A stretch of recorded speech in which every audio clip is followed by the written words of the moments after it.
Hey Tui, with the new Jungle Cruise movie coming out, do you think we're actually going to get a new cinematic franchise based around the Society of Explorers and Adventurers? You're right. I guess we'll have to wait and see. Welcome to Teacup for One, Congaloosh. My name is Matt, and I have 2 degrees. Friends, the Jungle Cruise film is less than a month away from coming out. Can you believe it? One of the very first videos that I did on this channel when it was brand new was speculating about what the Jungle Cruise movie could possibly be about. And that's when I started to come up with this whole crazy idea that I'm still sticking by. That the Jungle Cruise film could be kicking off a brand new cinematic universe based on Disney park attractions, based on the Society of Explorers and Adventurers, or SEA. You see? You see. Now, if this is your first time watching one of my videos about the Society of Explorers and Adventurers, and you don't really have any context for the SEA or the SEAverse, well, first of all, I highly recommend that you subscribe to the channel so that you don't miss out on any future SEAverse content. In fact, I'm going to give you 5 seconds of uninterrupted, awkward silence so you can hit that subscribe button right now.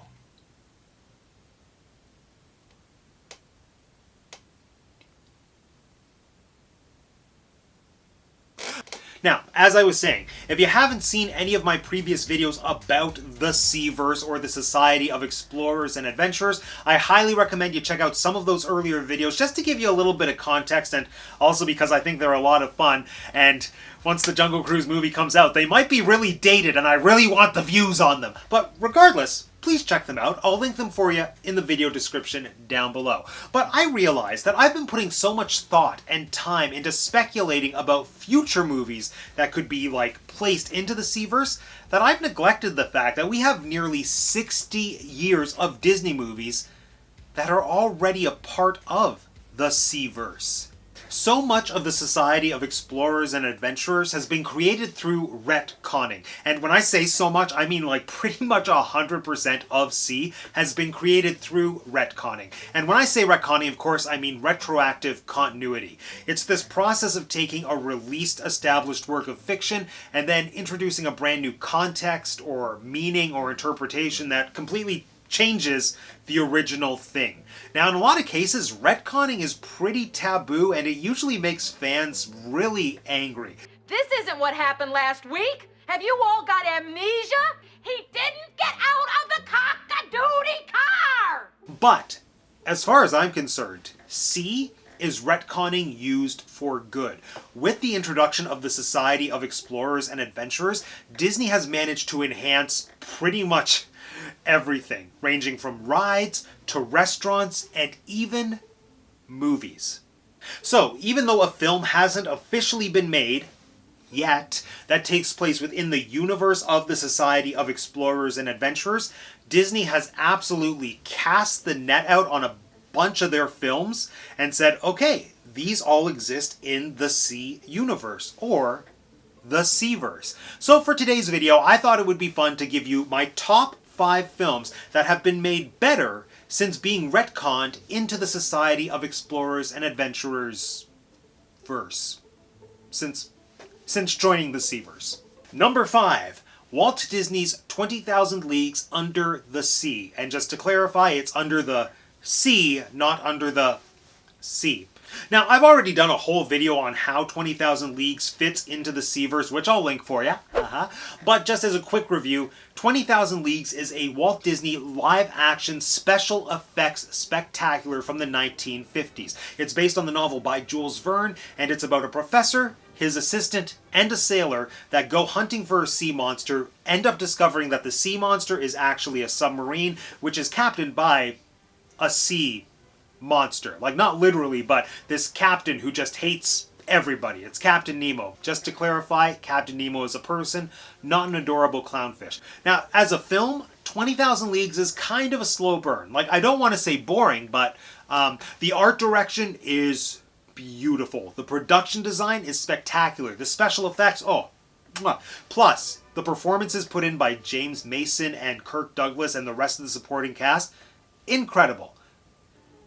I actually don't know how the movie manages to be as boring as it is, but somehow it does. But the thing that I find fascinating about this movie is that more than any other film, it seems to be the ultimate bridge between theme park attractions, movies, and the Society of Explorers and Adventurers in the overall Disney bubble. Again, I cover all of this in my 20,000 Leagues video, but the Nautilus and Captain Nemo have a very rich history in Disney parks, and they play a very prominent role in Tokyo DisneySEA, the theme park that was the birthplace of the Society of Explorers and Adventurers. So, if you're looking to start with a movie that pretty well is the heart of the Disney SEAverse, you need to start with 20,000 Leagues.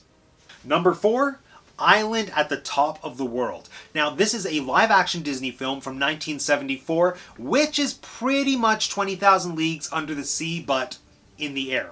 It's about a millionaire who funds an expedition to the Arctic to look for his son, who was lost like 2 years ago, looking for the island at the top of the world.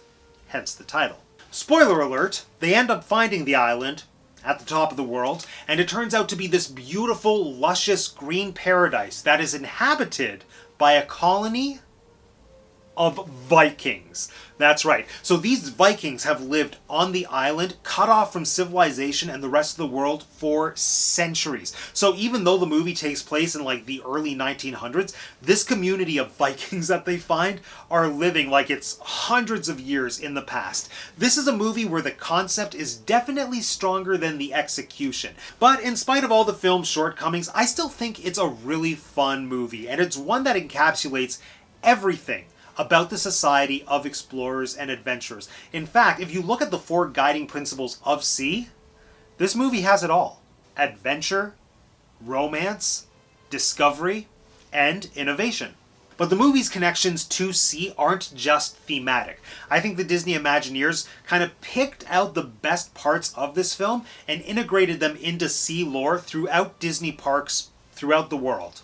The film's airship, the Hyperion, which I kind of consider to be the Nautilus's less successful little cousin, the Hyperion has its own restaurant in Discoveryland in Disneyland Paris. And the Hyperion's captain, Captain Brieux, has been retconned by Disney to be an associate and possible member of the Society of Explorers and Adventurers. In Skipper Canteen, the Jungle Cruise themed restaurant in Disney World's Magic Kingdom, there is a map of the legendary flying beasts of the Mekong River and surrounding territories, which was recorded by SEA President Jason Chandler and Captain Brieux. But I think the thing that's really special about Captain Brieux is that he kind of laid the foundation for the types of characters that Imagineers eventually created for the Society. Characters like Mary Oceaneer or Lord Henry Mystic. Society members that had big personalities and adorable animal sidekicks. Captain Brieux has a poodle. Number 3, the Rocketeer. Now, the title character in The Rocketeer doesn't have as direct of a connection to the Society as we've seen in 20,000 Leagues and Island at the Top of the World, but the movie, The Rocketeer, really fits into the general vibe of everything that SEA has become, especially when you think of SEA as being this cool, like, steampunky aesthetic. The Rocketeer takes place in Hollywood 1938, and it's about a Hollywood stunt pilot who comes across a rocket pack and uses it to become masked hero, the Rocketeer. And then he fights the Nazis, and one of the main Nazis is a Hollywood superstar who's starring in this fun, swashbuckling, epic film. This movie could be best described by me as Iron Man meets Singin' in the Rain. Now, it's not nearly as good as either of those movies, but it's just as much fun. Now, like I said, the character, the Rocketeer, doesn't have a direct connection to the Society, but he does exist in the same universe, as confirmed by all of the references to him and the Rocketeer film in Jock Lindsey's Hangar bar in Disney Springs. That is right, Jock Lindsey, the minor character from Raiders of the Lost Ark, has been retconned by Disney as a member of the Society of Explorers and Adventurers. And in Jock Lindsey's Hangar bar, there are a ton of references to the Society and its members. And the Rocketeer, which as far as I'm concerned, means the Rocketeer exists in the SEAverse. And I guess that technically means Indiana Jones exists in the SEAverse, but we already knew that. But suffice it to say, if a Disney Cinematic SEAverse is in the works, I think this would be the perfect excuse for a Rocketeer reboot, featuring Jock Lindsey. Best crossover ever. Number 2, Atlantis, The Lost Empire.